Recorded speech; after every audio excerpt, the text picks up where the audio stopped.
Good morning বন্ধুরা, সকাল সকাল চলে আসলাম তোমাদের সাথে কথা বলতে। তো আমি এখন দেখতেই পাচ্ছ, আমি এখন চা করছি, সকালে টিফিন আর গোলা রুটি করছি। সকালে আমার কর্তা নিয়ে যাবে টিফিন, তো তোমরা সবাই দেখতে পাচ্ছ।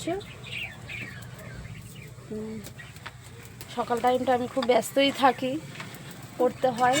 তারপরেও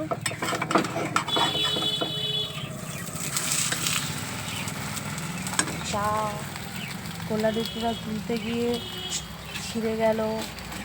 যাই হোক, তোমার বাড়ি দেখতেই পাচ্ছ, তো কী বলবো।